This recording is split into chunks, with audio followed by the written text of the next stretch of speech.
창세기 45장 1절에서 8절입니다.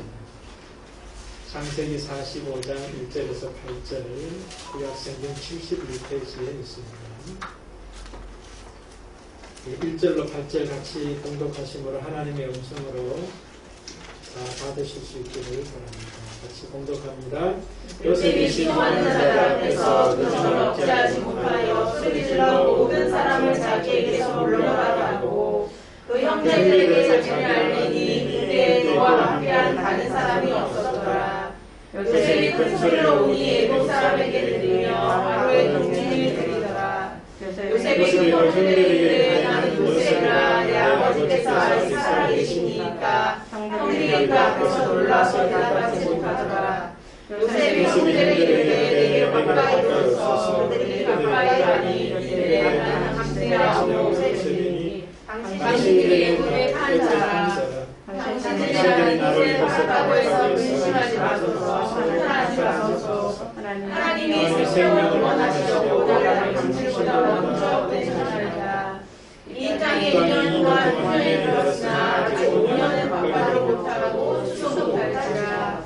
하나님이 큰 구원으로 당신들의 생명을 보존하고 당신들의 후손을 생명해 주시려고 나를 당신들보다 먼저 보내셨나니 그런즉 나를 이리로 보내는 당신들이 아니요 하나님이시라. 하나님이 나를 바로에게 아버지로 삼으시고 온 집의 주로 삼으시며 애굽의 온 땅의 통치자로 삼으셨나이다. 여러분 한동안 잘 지내셨어요? 오늘 또 주시는 말씀이 또 여러분의 삶에 푯대가 되시고 에너지가 되시고 능력이 되시기를 주 이름으로 축복드립니다. 아멘. 오늘 제목이 하나님의 목적을 바르게 아는 사람, 그렇게 적었습니다. 우리 옆에 분들도 우리 한번 축복해 주십시다. 하나님의 목적을 바르게 아는 사람이 됩시다. 하나님의 목적을 바르게 아는 사람. 하나님의 목적이 뭐예요? 오늘 말씀에 근거해서 본다면 하나님의 목적이 뭐예요? 그래요. 말씀을 살펴보면 알게 되겠죠. 우리가 한동안 많이 사용되던 또 그 회자가 되던 그런 말 중에서 속도보다 중요한 것이 방향이다. 그런 말들이 한동안 유행을 했어요. 속도보다 중요한 것이 방향이다. 그것은 이제 하나의 사물로 이제 표현하면서 시계보다 더 중요한 것이 나침반이다. 그렇게도 말했습니다. 같은 말이죠, 그죠? 속도를 이제 시계가 상징한다면 방향은 이제 나침반이 상징하니까 시계보다 중요한 것이 나침반이다. 그렇게 말했습니다. 근데 그 말 속에는 그 말이 유행할 수밖에 없는 현 시대의 어떤 그런 실상, 현 시대의 실상을, 현재를 잘 표현하는 아마 핵심적인 말이기 때문인 것입니다. 다르게 말해서 많은 사람들이 열심히 사는데 무엇을 위해서 사는지를 모르고 살아간다. 그러니까 열심히 사는 것보다 더 중요한 것이 무엇을 위해서 살아야 되는가를 바르게 알아야 된다. 그런 말이죠. 이 말 앞에 우리 자신은 어때요? 나는 무엇을 위해서 사는가 하는 것을 바르게 알고 있는 거예요. 열심히 살기는 열심히 사는 것 같은데 더 중요한 것이 무엇을 위해서 사느냐라는 거예요. 그래서 여러분, 저는 오늘 제목처럼 무엇을 위해서 사느냐라고 하는 말은 한마디로 말하면 내가 사는 목적이 무엇이냐 라고 하는 것을 바르게 아는 것이다. 그렇게 볼 수 있습니다. 오늘 성경 본문에도 보면은 자신이 무엇을 위해서 살아가는지를 명확하게 알고 있는 사람이 있어요. 반면에 무엇을 위해서 살아가야 되는지를 알고는 있는데 바르게 몰라요. 무엇을 위해 살아가야 하는지 알아요. 그런데 그것이 바른 것이 아니에요. 자기가 목적하는 바를 지향하면서 살아갈 뿐이에요. 자기의 목적이지 바른 목적이 아닐 수 있기 때문에 오늘 우리는 특별히 하나님이 나를 향하여 가지고 계신 목적이 바른 목적이니까 하나님이 나를 향한 목적이 무엇인지를 바르게 알고 살아가는 사람이 됩시다 라고 하는 말씀이에요. 이 제목의 그 의미가 오늘 본문에 있는 내용을 여러분들이 잘 아시는 말씀이죠. 너무나 잘 알아요. 우리가 앞에서부터 지금까지 쭉 해오고 있기 때문에 또 잘 알고 있죠. 요셉은 이제 형들에 의해서 팔려가서 13년 동안 종으로서 노예로서 그 다음에 또 뭡니까? 또 감옥에 갇혀서 또 살았고 그 다음에 또 이제 뭡니까? 애굽의 바로 왕이 꿈을 해석함으로 말미암아 애굽의 총리로서 이제 7년간 풍년을 살아냈고 그 다음에 지금은 7해 이제 흉년의 두 번째 해에 들어서는 그 타이밍이에요. 그때 이제 형들이 이제 양식이 없어서 가나안 땅에 양식이 없어서 양식이 있는 애굽 땅에 와서 양식을 1차 이제 사러 왔다가 또 돌아가고 또 2차 사러 왔다가 이제 또 돌아가고 오늘은 이제 3차 사러 왔다가 이제 요셉하고 만나는 장면이잖아요. 자, 어쨌든 오늘 본문에 보면은 요셉의 모습에서는 내가 무엇을 위해 살아야 되는지를 명확하게 알고 있더라 하는 그런 모습이 보여져요. 반면에 오늘 본문에 형들의 모습은 구체적으로 나와 있지는 않지만 오늘 본문에 이제 요셉이 형들을 이제 형들 앞에 자기를 이제 누군지를 드러내면서 뭐 한 시간상으로 한 22년이죠. 22년 동안 해결되지 않았던 문제가 다 해결이 되는 어떤 그런 어떤 상황에 지금 놓이게 되는 어떤 그런 모습이죠. 자기가 형들이 나를 팔았던 요셉입니다 하는 그런 이야기를 이제 하게 되고 형제들은 오늘 본문에 있는 이야기를 한다면 어떻습니까? 요셉의 말을 빌리면은 근심하지 마소서 한탄하지 마소서 그런 이야기입니다. 이 말 속에서 보면은 요셉의 형들은 목적이 명확하지 못했다라고 하는 것이 대부분 드러나요. 목적이 명확하지 않으니까 한탄하는 현재와 그 다음에 근심하는 현재를 살 수밖에 없더라는 거예요. 여러분 우리가 일이 어렵고 힘들고 이게 근심하고 한탄하고 두려워하는 것이 아니죠. 그렇죠? 목적이 명확해지면은 힘들고 어려워도 넉넉히 이겨낼 수 있어요. 그런 점에서 볼 때 요셉의 형제들은 자신을 향한 하나님의 목적에 바르게 정립이 안 된 상태에서 지금 살고 있다. 그렇게 우리가 위를 짐작해 볼 수가 있고 반면에 요셉 같은 경우는 목적이 명확하다라고 하는 것을 오늘 본문에서 수차례에 걸쳐서 이제 이야기를 하고 있는 것을 우리가 볼 수 있어요. 그럼 요셉이 알고 있는 하나님의 목적, 자신을 향한 하나님의 목적은 무엇인가? 라고 하는 질문을 하면서 목적을 알고 살아가는 사람과 그렇지 못한 사람들의 어떤 그 차이를 우리가 한번 살피면서 우리도 목적을 명확하게 알고 살아가는 자로 세워지실 수 있기를 축복을 드립니다. 자, 우리 오늘 본문의 4절 우리 한번 같이 읽으시겠습니다. 4절하고 7절 같이 읽겠습니다. 먼저 4절 읽겠습니다. 요셉이 형들에게 이르되 내게로 가까이 오소서 그들이 가까이 가니 이르되 나는 당신들하고 요셉이니 당신들이 그들을 따르라.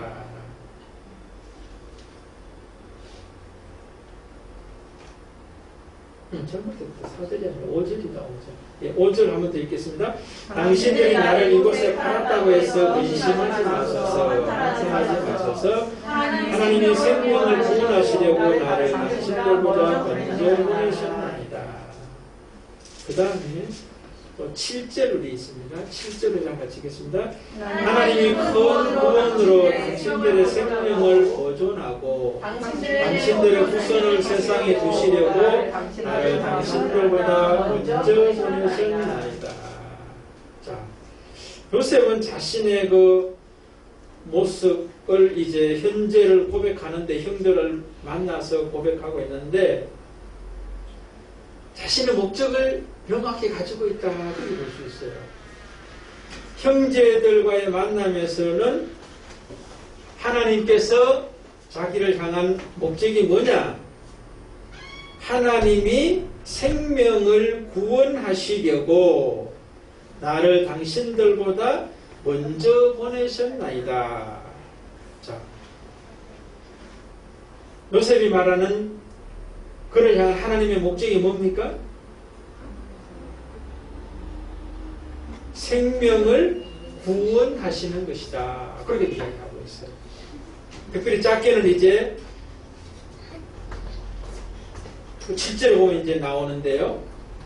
하나님이 큰 구원으로 당신들의 생명을 보존하고 당신들의 후손을 세상에 두시려고 나를 당신들보다 먼저 보내셨나니.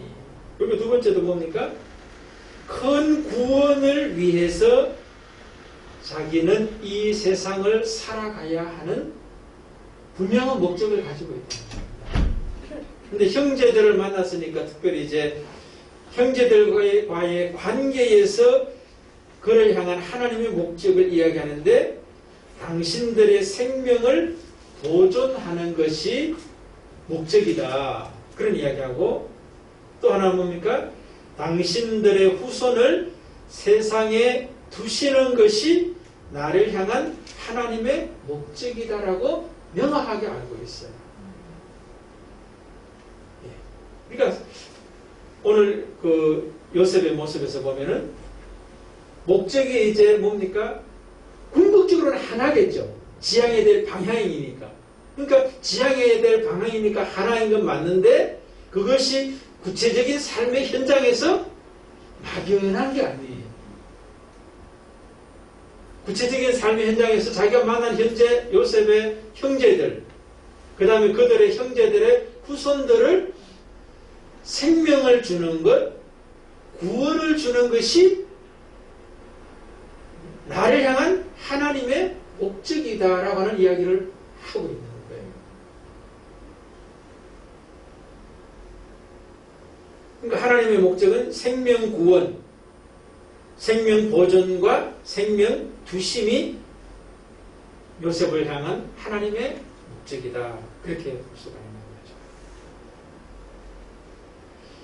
성경에도 보면은 하나님이 자기를 향한 목적을 명확하게 알고 살아가는 사람도 있고 그렇지 못한 사람들도 있습니다.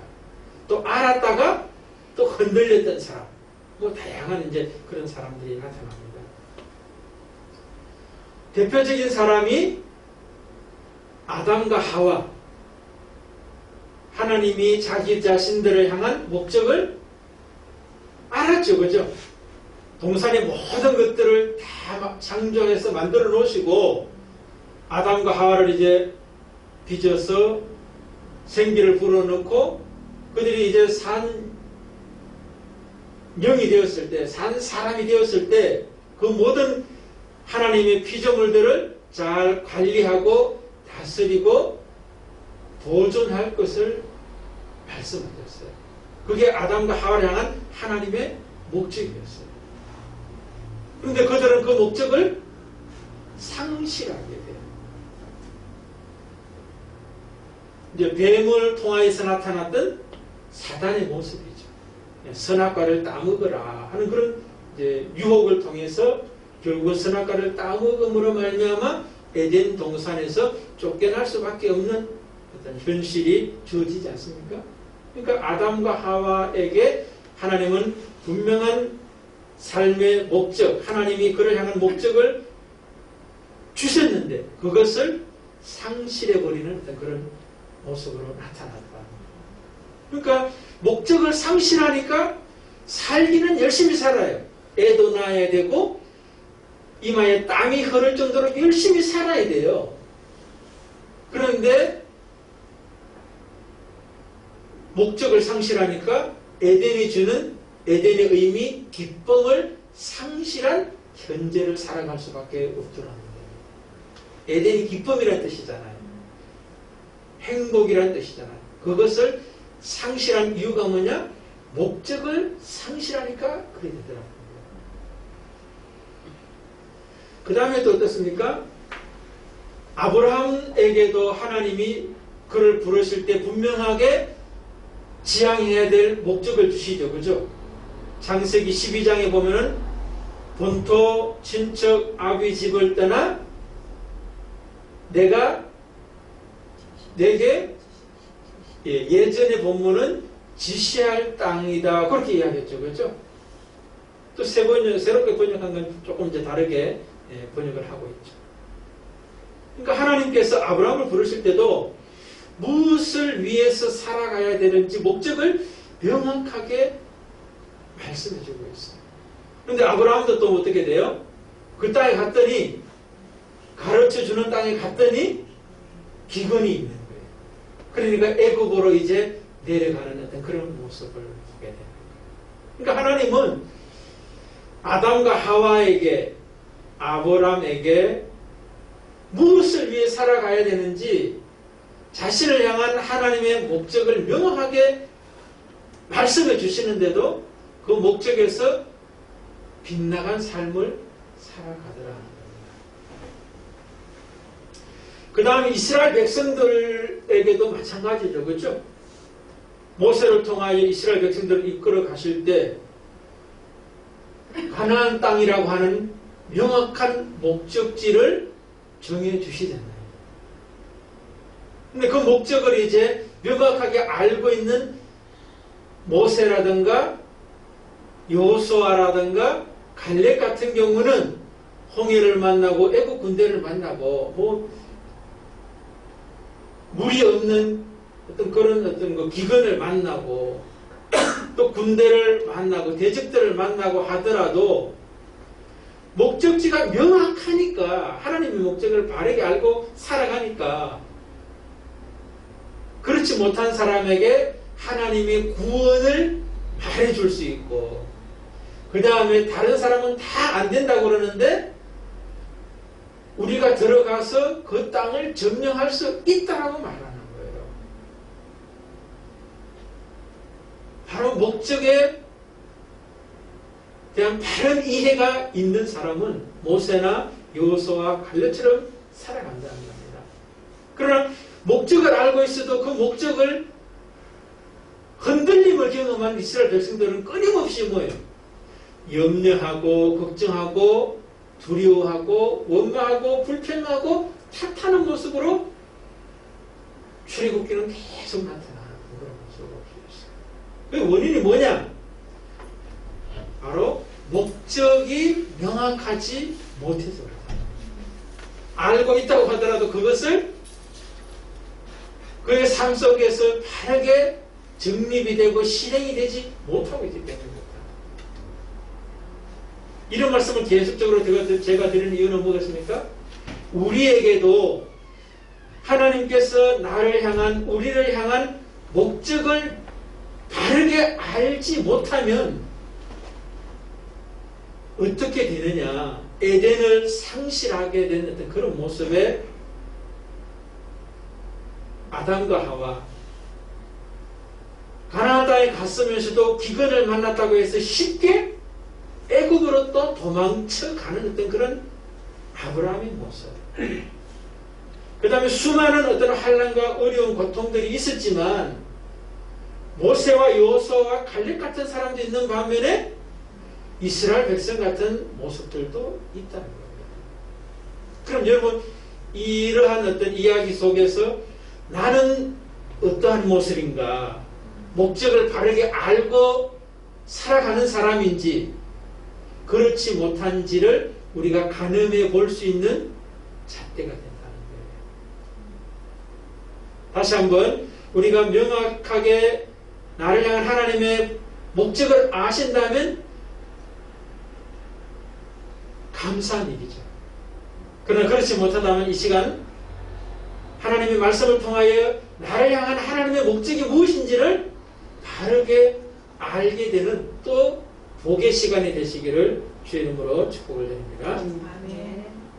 자, 한마디로 말해서 하나님의 목적은 생명 구원이 목적이다.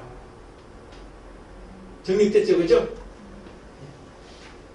우리 자신들도 내 삶의 목적이 뭐냐? 1차, 내 생명이 구원을 경험하는 것이 1차 내 자신에게 향한 목적이고, 그 다음에 내 가까이 있는 이웃들에게, 가족들과 주변 사람들에게 생명과 구원을 얻도록 하는 것이 하나님의 목적이다. 이렇게 되는 거예요. 잘 설명이 됐습니까? 두 번째, 그러면 하나님의 목적인 생명 구원, 나 자신과 주변 사람들의 생명 구원이 목적이라면 하나님이 말씀하시는 생명 구원은 구체적으로 무엇이냐? 이게 또 중요한 거예요. 오늘 본문 우리 6절 우리 한번 더 생명 구원이라는 관점에서 6절 같이 한번 읽어보시겠습니다. 이 땅에 2년 동안 흉년이 들었으나 아직 5년은 밭갈이도 못하고 추수도 못할지라. 자, 요셉이 형들과 그의 이제 후손들을 향하여서 이제 생명 구원, 큰 구원을 이야기하는데, 요셉이 말하는 지금 생명 구원, 큰 구원은 구체적으로 무엇이냐? 이것을 알면은 하나님이 우리를 향한 생명 구원의 의미가 무엇이냐를 알게 되는 것이고, 그것이 내 목적이다. 이렇게 되는 거 아니겠어요? 여러분 6절에서 말하는 것은 지금 환경적이죠. 그죠? 환경적으로 흉년이 지금 2년 동안 들었어요. 앞으로 5년 동안은 밭갈이도 못하고 추수도 못할지라. 그렇게 이야기합니다. 그러니까 요셉이 자신의 형들과 그 후손들에게 뭡니까? 먹고 마실 수 있는 양식을 공급해 주는 생명 구원이다. 그렇게 볼 수 있죠. 실제적으로 또 그렇게 했고요. 이제 나중에 보면 그의 아버지와 그의 모든 이제 그 후손들을 다 데리고 내려왔죠. 70명이죠. 그 사람들이. 그죠? 70명을 데리고 와서 이제 애굽에서 살게 돼서 먹고 마시고 하는 것들을 다 이제 책임져 주는 생명 구원의 그 일들을 행하는 것을 볼 수 있어요. 또 어떤 것이 있을까? 그런 생각을 해보면은 5절 우리 한번 읽어보십시다. 당신들이 나를 이곳에 팔았다고 해서 근심하지 마소서, 한탄하지 마소서. 하나님이 생명을 구원하시려고 나를 당신들보다 먼저 보내셨나이다. 자, 여기서도 생명 구원의 관점에서 읽으면 어떤 생명을 지금 구원하고 있습니까?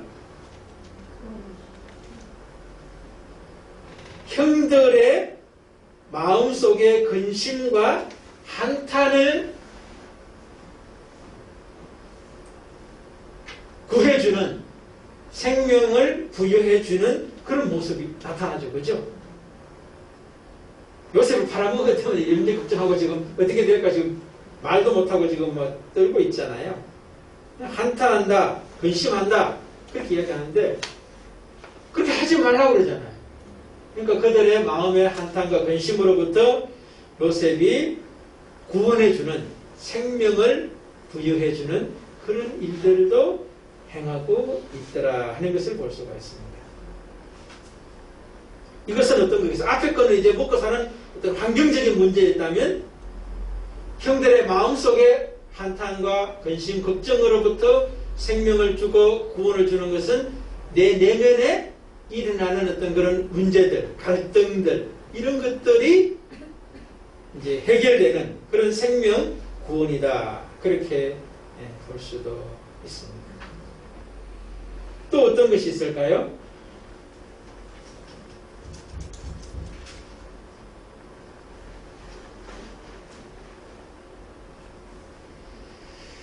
저는 여기서 굉장히 중요한 게 앞에 두 개도 굉장히 중요한데 더 중요한 게 있다 그런 생각이 듭니다.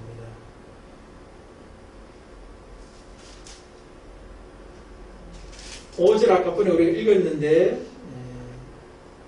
5절 중반에 보면 이런 말합니다. 근심하지 마소서 한탄하지 마소서 하고 그 다음부터입니다. 하나님이 생명을 구원하시려고 나를 당신들보다 먼저 보내셨다. 그런 이야기를 하고 있고 그 다음에 8절에도 보면 이런 말을 하고 있습니다. 그런즉 나를 이리로 보내신 이는 당신들이 아니요 하나님이시라. 하나님이 나를 바로에게 아버지로 삼으시고 그 온 집의 주로 삼으시고 애굽 온 땅의 통치자로 삼으셨나이다. 이 말 속에서 생명 구원의 의미가 환경에서 어려운 문제가 해결되는 생명과 구원, 그 다음에 마음속에 한탄과 근심, 걱정, 두려움의 문제로부터 해결해주는 생명 구원 중요해요. 그런데 그거보다 더 본질적이고 더 중요한 게 있다는 거예요. 여러분 환경적 문제 해결해 줄 수 있고 형님들의 마음속에 그 염려, 걱정, 두려움들을 해결해 줄 수 있는 요셉의 모습에서는 무엇이 있었기에 자기에게 일반적으로 볼 때는 원수와도 같은 형들인데 그렇게 해줄 수 있었겠느냐 하는 거죠.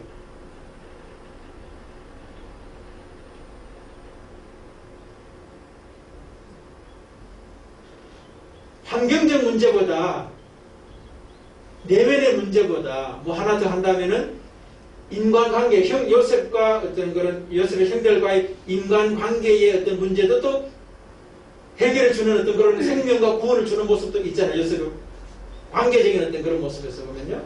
이런 모습, 모든 것보다 더 본질적인 것이 있어야만 이것이 가능해져요.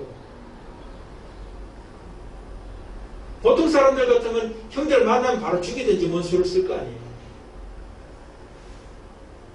근데 살려주고 먹을 것도 공급해주고 그것도 잠시만이 아니라 지속적으로 먹을 것을 마실 것을 공급해주고 마음의 염려, 걱정, 두려움과 한탄하는 것으로부터도 생명과 구원을 주고 관계가 깨어져 있는 어떤 이것으로부터 요셉이 지금 형들과 가까이 오라 하면서 그 관계 회복의 어떤 그런 모습까지도 다 되는데 이것을 가능하게 하는 주체가 요셉의 형들이 하는 게 아니잖아요. 요셉이 그것을 가능하게 했는데 그것을 가능하게 하는 요셉에게 무엇이 그것을 가능하게 했느냐 하는 것을 우리가 아는 것이 진짜 생명의 구원의 어떤 핵심이라는 거예요. 본질이라는 거예요. 요셉의 고백에 보면은 하나님이 하는 이야기가 많이 나와요. 우리가 좀 전에 읽었던 어떤 그런 본문 속에도 보면요. 5절 그 다음에 5절 8절인데 보면 다 그거 지금 그 이야기 나오거든요. 여러분들 읽어보시면은 내가가 아니라 뭐예요? 하나님이 하는 그런 이야기가 계속 나와요. 요게 생명과 구원의 본질이라고 하는 거예요. 아시겠죠? 그죠? 그럼 하나님이 하는 게 이게 뭐가 생명이고 구원의 본질이냐 이렇게 묻는다면 바로 하나님에 대한 주권이 자기에게 정립이 됐냐 안 됐냐 요게 생명과 구원의 본질이라는 거예요. 양식을 나눠줄 수 있는 어떤 그런 사람, 주변 사람들의 마음을 위로해 줄 수 있고 어루만져 줄 수 있는 것, 이것도 생명이고, 깨어진 관계를 회복시켜 주는 것도 생명과 구원인데 그것은 부수적인 거라는 거예요.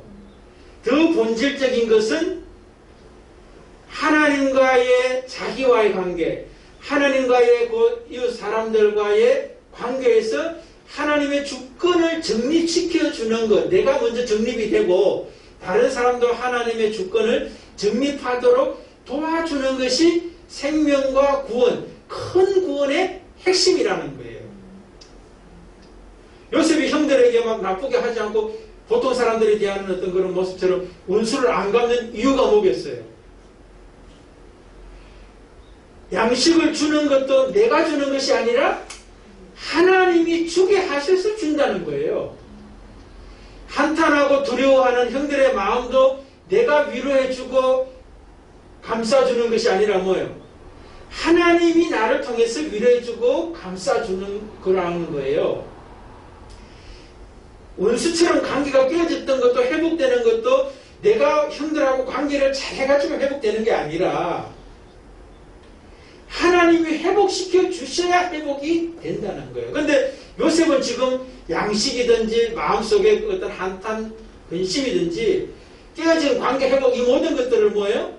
하나님이 하고 있다라고 이야기하는데 자기 자신에 대한 고백을 하는 걸 보라는 거예요. 자기가 말하는 걸 보면은 전부 다 내가 양식 준다, 내가 형들의 마음을 위로해 준다, 내가 형들과의 관계를 회복시킵니다라고 하는 것이 아니라 하나님이 라고 하는 일을 계속 말한다는 거예요. 이게 바로 생명의 구원의 본질이라고 하는 이야기를 말씀드리는 거예요.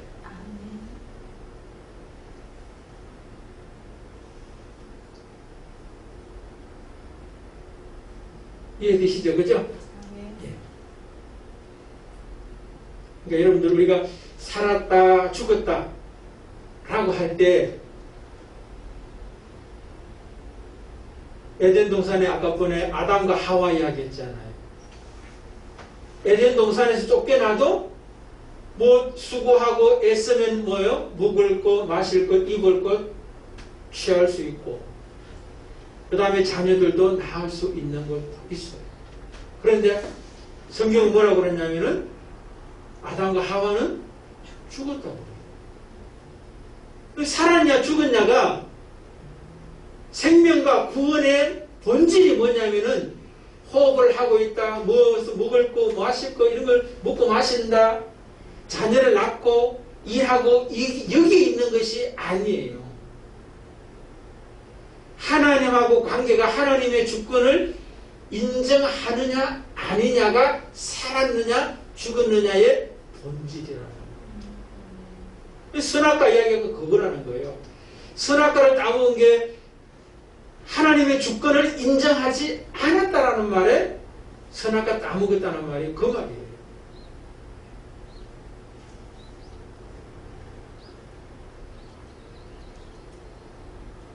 자, 그러면 이제 첫 번째 뭡니까? 하나님의 목적이 뭐냐 했을 때 생명 구원이다. 그렇게 이야기했습니다. 그럼 생명 구원이 뭐냐 물었을 때 뭐라고 그랬어요? 제가 지금 말씀 다 드렸잖아요.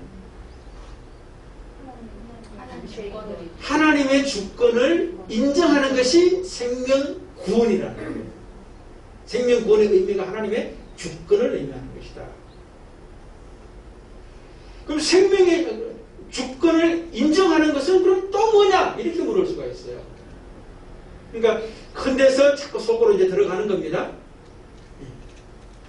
깊이 들어가는 거예요. 그러니까 하나님의 주권을 인정하는 어떤 그런 요셉의 모습 속에서 보면은 하나님의 주권을 인정하는 자의 어떤 또 특징들이 몇 가지가 나오는데, 대표적인 것이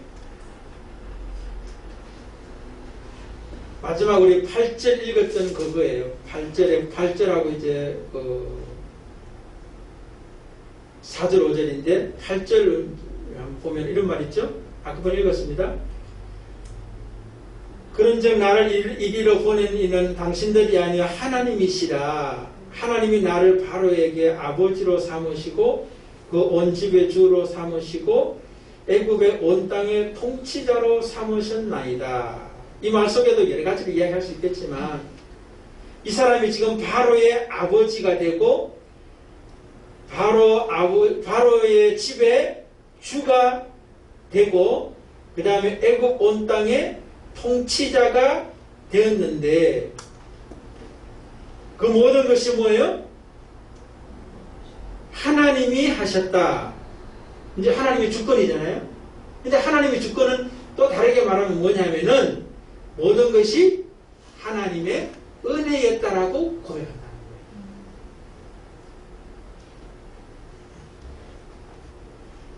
자, 이제 정리합니다. 하나님의 나를 향한 목적이 뭐냐? 생명 구원에 있다.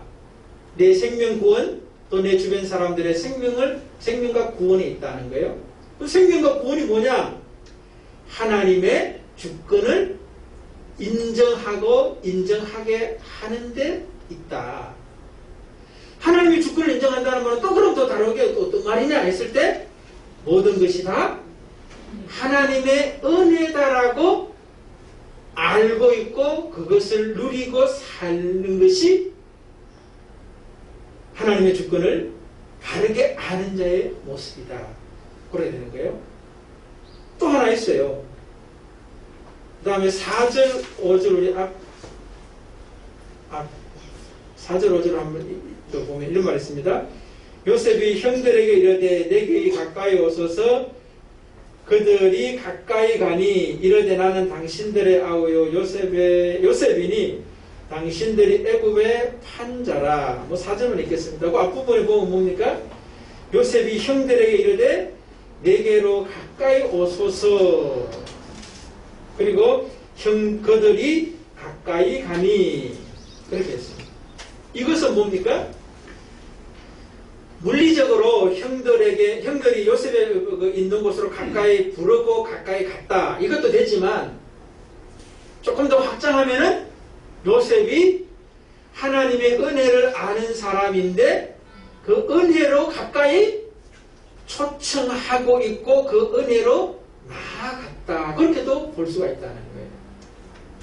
자, 그러면 하나님의 주권에 대한 그 모습은 또 어떻게 이야기하느냐? 내가 먼저 모든 것이 하나님의 은혜라고 하는 것을 아는 사람이고, 다른 사람들도 하나님의 은혜로 알고 하나님께로 가까이 나올 수 있는 사람으로 세워주는 것이 하나님의 주권에 대한 또 다른 이해다. 이렇게 되는 거예요. 이제 정리 다 끝났습니다. 우리가 마태복음에 보면 또 나오고 또 다른 복음에도 또 나오는데, 가나안 여인 있죠. 그 흉악하게 귀신 들렸던 딸이 있었던 어머니, 가나안 여인이죠. 또 다른 데는 보면 수로보닉의 여인 뭐 그렇게 이야기하는데, 이 여인이 예수님께 나와서 흉악하게 귀신 들린 내 딸을 고쳐주십시오라고 하는 이야기래요. 그랬을 때 예수님은 들은척 만척하고 지나가 버려요. 그러니까 이 여인이 이제 뒤에서 막 소리를 질러요. 불쌍히 여기달라고, 국민이 여기달라고. 얼마나 소리를 질렀던지 제자들이 시끄럽다 그러면서 이제 막 제재하고 만류하는 어떤 그런 모습도 나와요. 그런데 이 여인이 소리만 지르는 것이 아니라 또 예수님 앞에 쫓아와서 엎드려 절하면서 또 불쌍히 여겨달라고 하는, 긍휼히 여겨달라고 하는 이야기를 하잖아요. 그런데 예수님 뭐라고 그래요? 내가 이스라엘 사람들을 위해서 왔지 이방인을 위해서는 안 왔다 하는 그런 뒤에 이야기를 하는 거예요. 그 이야기가 뭐예요? 이 여인이 이제 개들도 주인의 밥상에서 떨어지는 부스러기는 먹지 않습니까? 하는 그런 이야기를 하잖아요. 나는 이스라엘 백성이 아니고 이방인입니다. 그럴지라도 개에게 먹이를 주지 않습니까? 그 개가 먹는 먹이만큼이라도 은혜를 베풀어 주십시오라고 하는 이야기를 이 여자가 하잖아요. 그래서 예수님께서 내 믿음이 크도다라고 하는 이야기를 하시면서 내 딸이 나았다 하는 이야기를 이제 하는 모습이 있습니다. 여기서 보면 이 여인은 지금 뭐예요? 자기 딸이 흉악한 귀신 들리면서 치유받고 낫는 것이 목적이죠. 그죠? 아픈 딸이 있으면 그 고침받는 게 목적이 아니겠어요? 현실적인 목적에 있어서. 그런데 예수님은 딸 낳는 것보다도 더 궁극적인 목적이 현실적 목적이 되어야 될 것이 있기 때문에 지나가 버리고 또 뭡니까? 또 이방인들을 위해서 온 게 아니라고 말씀하시고 막 이 여자를 굉장히 힘들게 하는 어떤 그런 과정들을 수차례 이제 지나는 어떤 그런 모습들을 보게 돼요. 그 과정을 거치는 이유가 뭐겠어요, 여러분요? 딸 고치는 게 너의 인생의 목적이 되어서는 안 된다라고 하는 이야기를 이야기하는 거예요. 목적이 되더라도 궁극적 목적이 아니라 그건 부수적인 목적이지 본질적 핵심적인 목적이 아니라는 것을 이 여인에게 가르쳐야 할 필요가 있기 때문에 그런 거예요. 우리들도 어떤 문제가 있을 수 있잖아요. 어려움이 있을 수 있잖아요. 그것이 해결되는 게 현실적인 목표요, 목적이 될 수가 있을 때 어쩌면 우리에게 해결을 해주시면 감사하죠.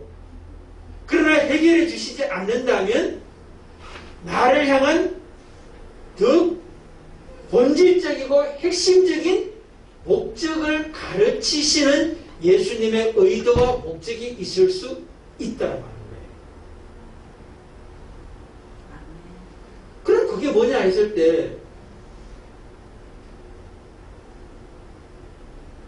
요셉에게는 지금 뭐였어요? 생명 구원이죠. 그죠? 생명 구원은 하나님의 주권으로 연결이 되고 하나님의 주권은 모든 것이 은혜라고 하는 것을 바르게 아는 데 있는 거였어요. 그러니까 예수님께서 이 여인을 향해서 마찬가지예요. 딸 낳는 거 얼마나 급박하고 안타까운 일이에요. 그런데 그거는 현실적인 주변적인 목적일 뿐이에요.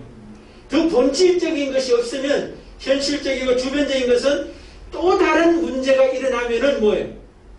그것이 또 문제가 돼요. 또 목적이 된다고. 그런데 본질적이고 핵심적인 목적이 현실적 목적하고 연결이 되면은 현실에서 일어나는 많은 문제들과 이런 어려움들은 오히려 그것이 은혜라고 하는 것을 알게 되어 있다는 거예요. 본질이 정립이 안 되면 현실에 일어나는 모든 것이 다 문제가 돼요. 다시 말해서 목적이 되어버린다는 거예요. 해결해야 된다고 하는 목적이 된다는 거예요. 우리가 저런 이야기 있잖아요. 두려움에 대한 것도 하나님에 대한 두려움이 무엇인지를 명확하게 알면은 이 세상의 모든 두려움으로부터 자유할 수 있다. 그렇게 말해요. 처음 들어봤어요? 진짜 두려워해야 할 대상을 명확하게 알면은 다른 모든 두려움으로부터 다 완벽하게 자유할 수 있는 거예요. 우리 인생에 하나님이 나를 향한 목적, 본질적인 것이 명확하게 정립이 되면은 이 세상에 일어나는 사소한 모든 것들, 내가 지금 목적으로 본질적인 것이라고 생각하는 그 목적이 목적이 되지 않게 되는 자유함이 있다는 거예요.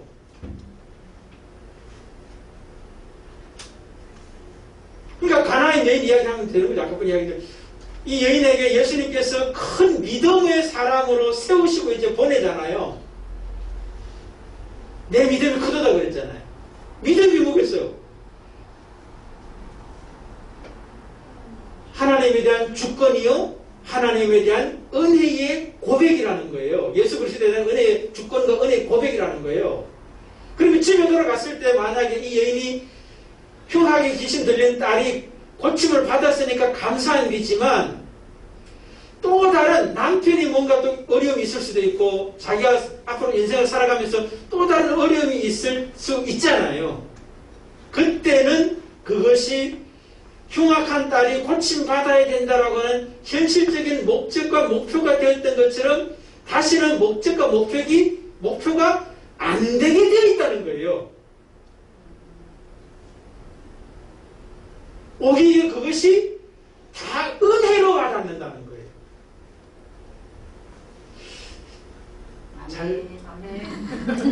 제가 설명을 잘못하고 있나요? 됐어요? 네. 그럼 또 그냥 뭐 고개 끄덕끄덕 하셔야 돼가지고 좀 끄덕거리는데. 제 수치를 좀 크게 하세요. 잘 안 보여요. 그럼 이제 오늘 우리가 이제 보자고요. 내가 지금 현실적인 그 무엇이 해결되었으면 좋겠다라고 목적하고 목표를 가지는 것은 그것이 주변적인 것, 본질이 아닌 것이라는 거예요. 다른 말로 하면은 진짜 핵심과 본질적인 목적이 내가 정립이 안 되어 있다라고 하는 이야기가 되는 거예요. 그렇죠, 그죠? 본질이 되면은 나머지는 오히려 문제가 아니라 은혜로 된다니까요. 해결돼야 될 목표가 아니라 목적이 아니라 은혜가 되게 돼 있어요.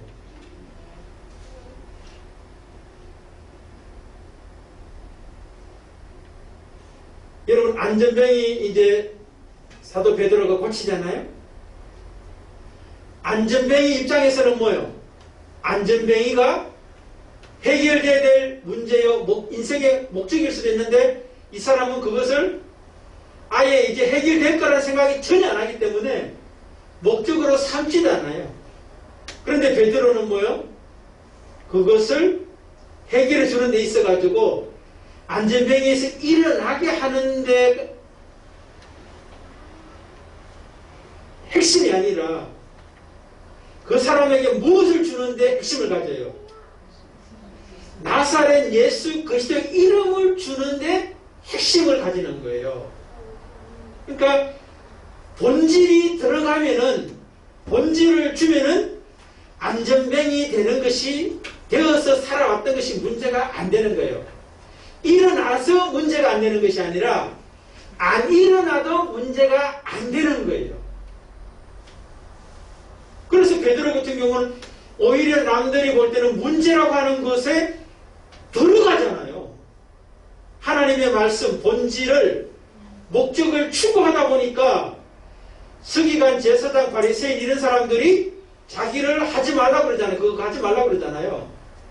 내가 너희들의 말을 듣는 게 좋으냐, 하나님의 말씀을 듣는 게 좋으냐라고 하면서 그들이 감옥에 가둘 것을 명확하게 알고 있고 감옥에 가둘 뿐만 아니라 죽일 것을 명확하게 알고 있음에도 불구하고 그 일을 멈추지 않고 다른 사람들이 본질적인 목적을 알 수 있도록 하기 위해서 자신을 그 속에, 문제라고 하는 곳에 던져넣고 감옥에 들어가기도 하고 매기면 죽는데도 잘 수 있는 사람이 될 수 있었던 이유가 뭐냐?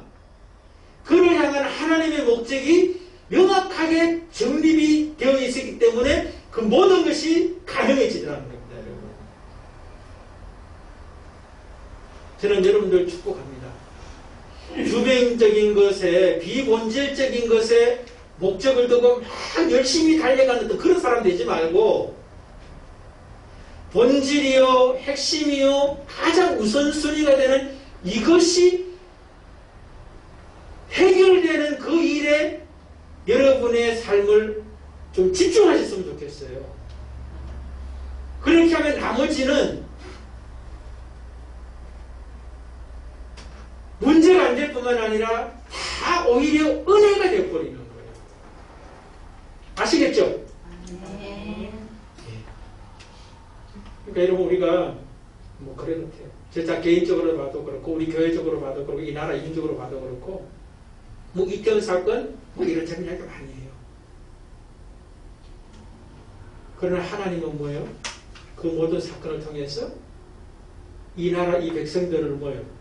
하나님의 목적이 무엇인지를 지향하게 하는 사건으로 저는 사용하고 있다. 우리 개인도 마찬가지예요. 또 어떤 일이 생겼다. 그건요, 하나님의 나를 향한 본질적인 목적을 지향하라고 하시는 하나님의 메시지예요. 아멘. 아무도 안 하십니까?